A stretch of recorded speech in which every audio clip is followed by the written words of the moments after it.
Negeri ini negeri bertuah. Dianugerahi kekayaan alam tak terhingga oleh Yang Maha Kuasa.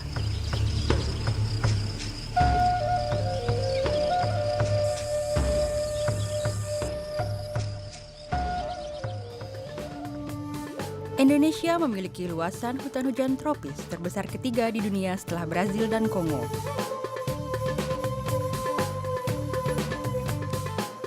Hamparan hutan hujan inilah yang menggoda siapa saja untuk menggalinya.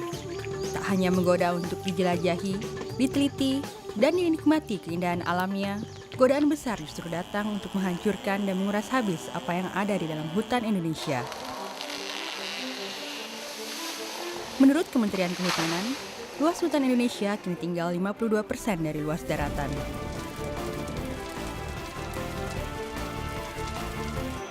Dari 190 juta hektar luas daratan, luas hutan Indonesia kini tinggal 99 juta hektar.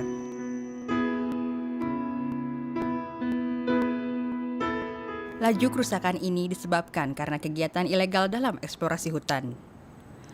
Pembalakan liar, pembakaran hutan dan pembersihan lahan secara ilegal dilakukan dengan beragam motif.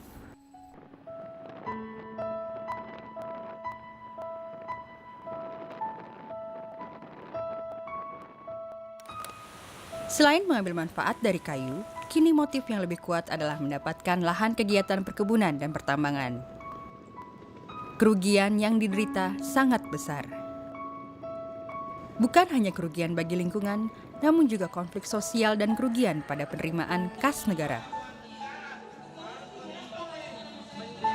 Kejahatan atas sumber daya alam ini bisa terjadi karena adanya praktek kolusi antara pelaku dan oknum pemerintah. Selama ini, kebanyakan kasus menguap karena lemahnya penegakan hukum. Hukum tidak bisa menjamah mafia pelaku hingga pejabat yang bandel.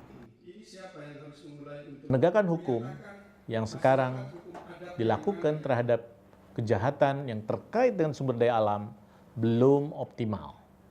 Oleh sebab itu, maka kita perlu menghimpun seluruh kekuatan dari institusi penegak hukum terkait agar kejahatan sumber daya alam bisa dilakukan penegakan hukum dengan sebaik-baiknya sehingga menimbulkan efek penjeraan atau yang disebut dengan deterrent effect.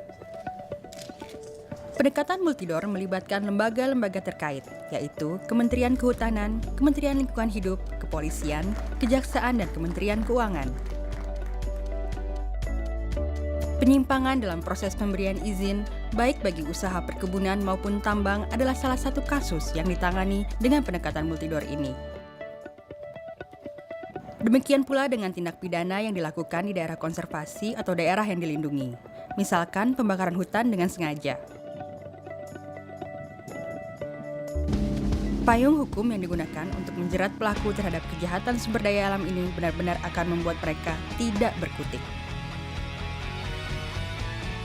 Undang-undang tentang kehutanan, perkebunan, penataan ruang dan pertambangan mineral serta batu bara adalah senjata yang digunakan.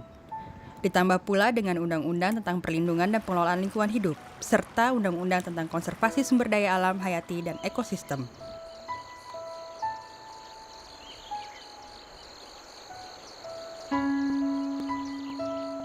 Pendekatan multidor atau pendekatan dengan menggunakan multi-rejim hukum, multi-rejim peraturan perundang-undangan begitu penting.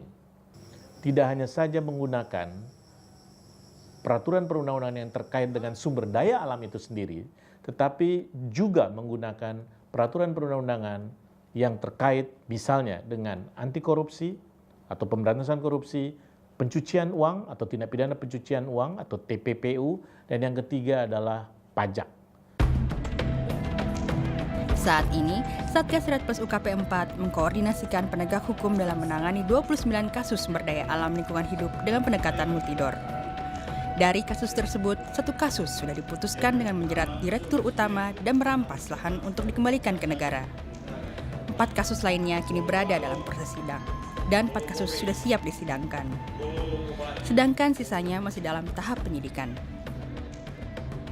Untuk yang sudah tahap 2, setelah P21, sudah proses sidang dan sudah diputuskan satu kasus dengan hukuman 2 tahun kurungan ditambah 1 miliar, denda 1 miliar, dan untuk barang bukti berupa kawasan hutan dikembalikan kepada negara. Untuk keseluruhan sebanyak 35.000 hektar yang kita bisa kembalikan ke negara kawasan hutan sampai saat ini. Dengan adanya Memorandum of Understanding, kesepakatan bersama antar instansi penegak hukum di Indonesia untuk membuat suatu multi-doors di dalam penanganan kerusakan sumber daya alam ataupun lingkungan hidup, maka Kementerian Lingkungan Hidup menyambut baik itu. Menyambut baik terhadap multi-door. Kenapa? Karena dengan adanya multi-door itu, kita bisa menerapkan 12 undang-undang untuk perusakan sumber daya alam dan lingkungan hidup.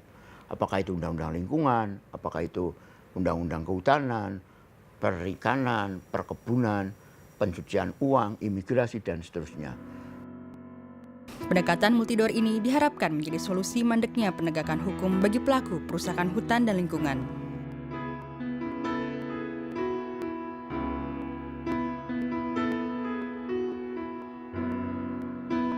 Tidak ada kata terlambat. Menjadi tugas kita bersama untuk melindungi hutan dan lingkungan Indonesia yang masih tersisa. Warisan bagi anak cucu tercinta di masa depan.